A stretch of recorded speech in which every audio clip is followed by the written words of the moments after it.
Hey guys, welcome to week 4 and episode 4 of Start Where You Are. This week I'm going to run through my rehab and training that I've been implementing this week and also give you a brief overview of the anatomy of the knee, what the ligaments are, where they are, and also how they repair them. Okay, so starting off Anatomy 101 of the lower body. We're just looking at the very basic overview of the lower body here. So obviously on the left we've got a person facing forwards, and just looking at the main muscles here, the quadriceps, which is 4 different muscles that make up most of the musculature in the front of the legs. The arrow you can see there is pointing at the VMO, which, having had surgery on my knee, the VMO itself kind of switches off or is inhibited because of the pain.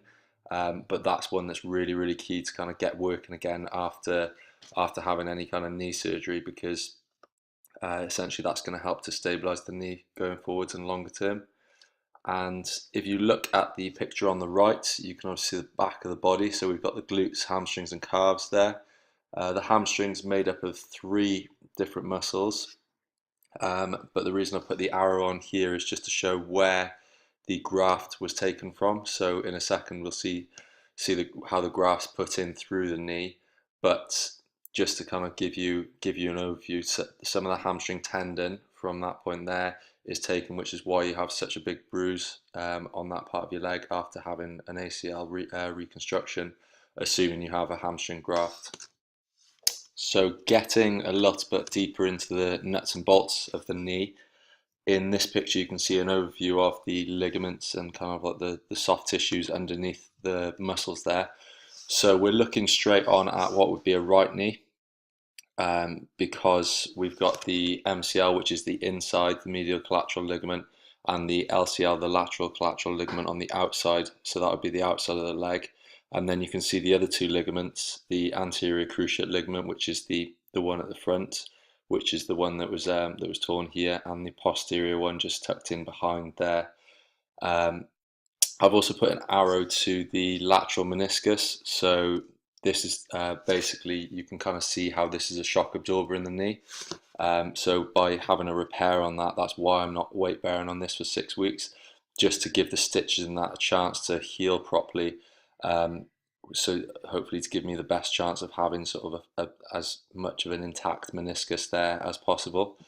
Obviously on the right hand side here you can see the tear in the ACL, which, as you can see from the picture, if that does tear, there's no chance that that can actually join back together, because the 2 pieces have got nothing to kind of like hold them together while a graft or while a repair happens. So if you do tear that completely, then you will likely need surgery if you go down that route, because that won't repair on its own. Last but not least, here you can see how they actually do the repair. So once they've harvested that bit of the hamstring that we went through earlier, basically drill a hole through the tibia, the bone at the bottom, and through into the femur, and then basically the graft is threaded through that gap to form a scaffold for the new ligament to grow over. Rehab wise specifically, I've not done anything more this week than what I have been doing previously. If anything, I've been a little bit less consistent with the complex and the game ready, just purely for the fact that I've been back in work. So it's been hard to kind of get that in as consistently. So there's been a little bit of swelling, a little bit of discomfort in the knee, but I'm still kind of hitting that as consistently as possible. So it's maybe not 3 times every day, but hitting it at least twice every day, and then just getting the ice and compression on there as much as possible, to keep that ticking over in the right direction.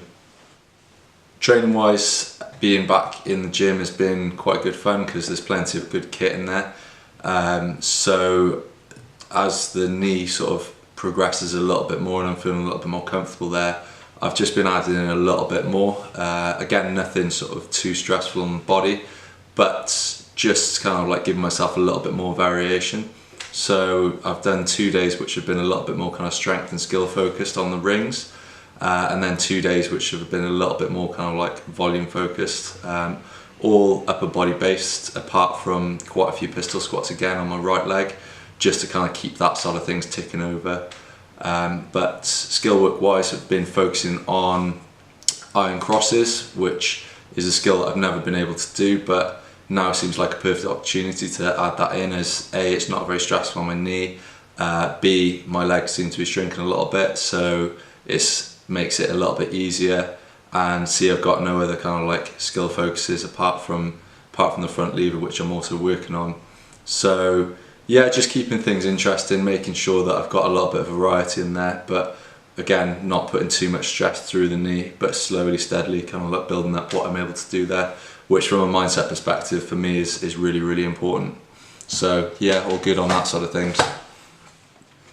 Next week, we're looking at some mobility for crutch users or people who generally just have a bit of a kind of like hunched forwards position or sat down a lot during the day. So just opening up through the shoulders and upper back and doing some extra work there.